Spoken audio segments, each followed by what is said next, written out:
Namo Phat, good morning. Thank you for joining me for a daily practice check-in. Listen, listen, listen. This beautiful sound calls us back to our true home.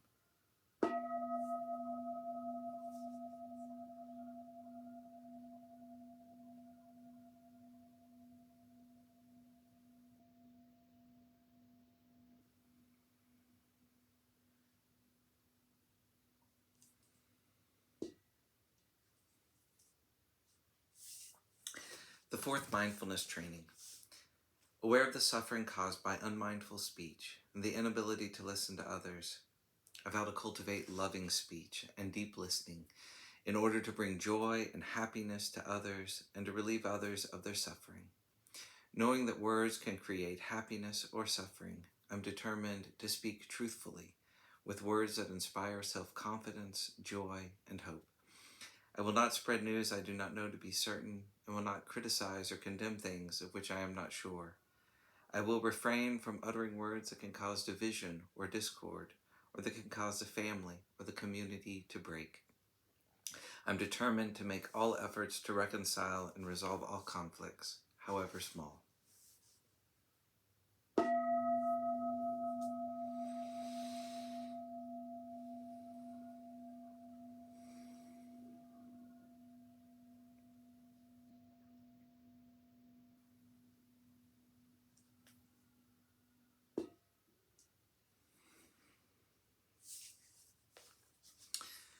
Our Dharma lesson this morning is The Wrong Mode of Inquiry by Ajahn Thiradhammo from Working with the Five Hindrances. This means that we inquire or investigate from one mode of understanding, whereas the answer lies within a different mode of understanding. This is most specifically expressed by the Buddhist designation of three modes of understanding: thinking, citta maya panya, learning, sutta maya panya, and experiential realization through meditation, bhavana maya panya. Thinking and learning are types of understanding filtered through self-interpretations.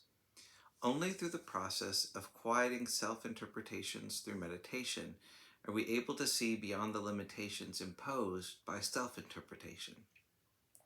Thus, the most complete form of knowing is through personal experiential realization.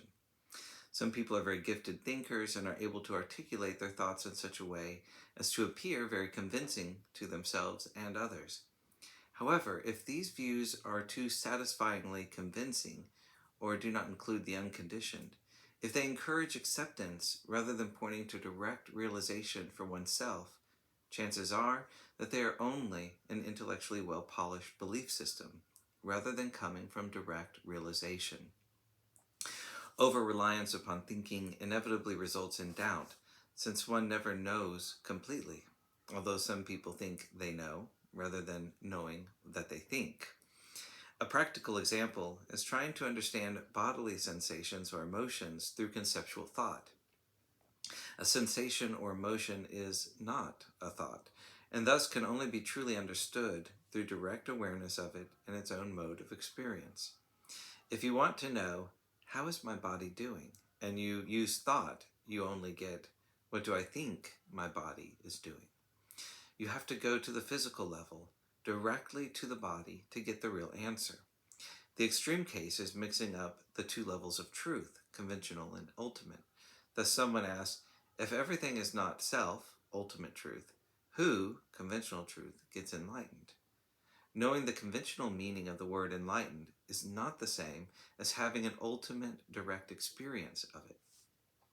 Understanding through learning can broaden our horizons and bring information which our self-contained thinking would not encounter.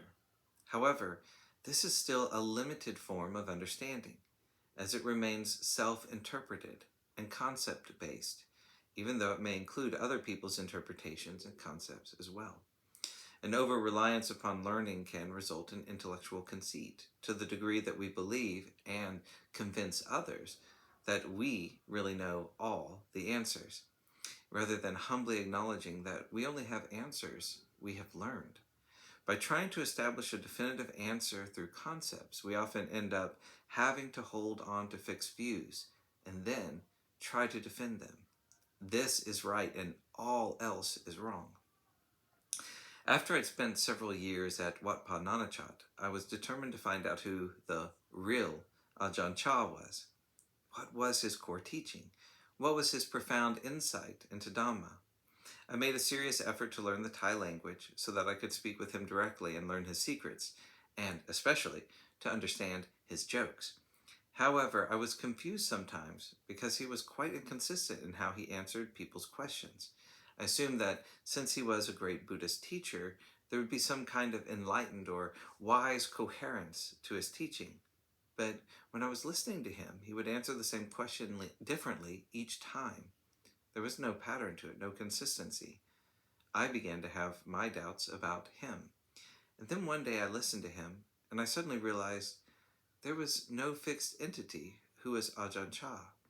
He was not somebody who had a fixed teaching he held on to.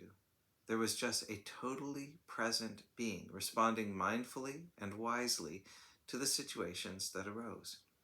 One person came along and asked a question from their particular experience, and he could receive them just where they were coming from and respond with exactly what they needed.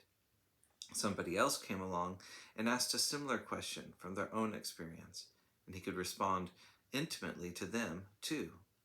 And so the answers were very different, but in terms of the context, they were usually surprisingly astute, because he had the mindfulness and concentration to receive people just as they were.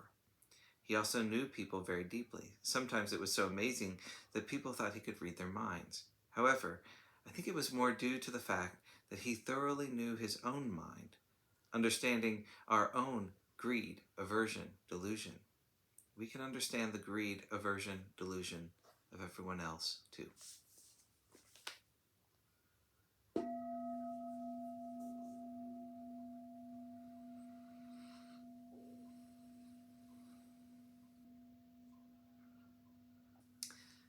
May all beings be well. May all beings be happy. May all beings be peaceful. Sadhu, sadhu, sadhu. Thank you for joining me today.